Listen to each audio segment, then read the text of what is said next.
একদল লোক শিরক বিদআতকে ইবাদত মনে করে, আবার আর একদল লোক যা শিরক বিদআত না তাকে শিরক বিদআত মনে করে। যেমন তথাকথিত আহলে হাদিস লামুজাহাবিরা ইমাম মানা মাজহাব মানাকে কি বলে? শিরক বিদআত। আজীব। একজন সাধারণ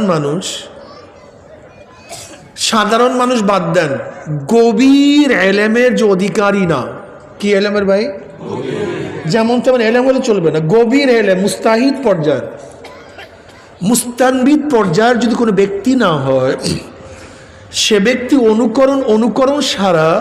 অনুসরণ ছাড়া মাযহাব মানা ব্যতীত জান্নাতে যাবে কিভাবে? সম্ভব কিভাবে? আমাকে বলুন। আপনি এখান থেকে ঢাকায় যাবেন, কোথায় যাবেন? আপনার কাছে লাইট আছে, আল ইলমু নূরুন, এলেম মানে নূর, নূর মানে আলো। আপনার কাছে কি আছে?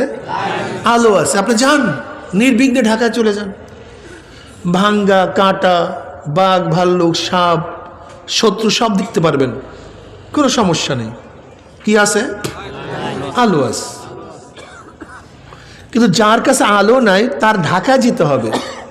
কোথায় যেতে হবে? কিন্তু নাই কি, যাবে কিভাবে? তার তো যেতে হবে ঢাকাতে। তার কাছে তো আলো নাই, কিন্তু যাবে কিভাবে? তাকে তো যেতে হবে। তোমার কাছে আলো নাই, কিন্তু যেই ব্যক্তির কাছে আলো আছে তুমি তার পথ ধরো, তার অনুসরণ করো। আলোওয়ালার অনুসরণ করলে আলোওয়ালা যেরকম নির্বিঘ্নে ঢাকায় চলে যাবে, হেফাজতে ঢাকায় চলে যাবে, তুমিও তার অনুসরণ করলে তুমিও নির্বিঘ্নে হেফাজতে ঢাকায় চলে যেতে পারবে।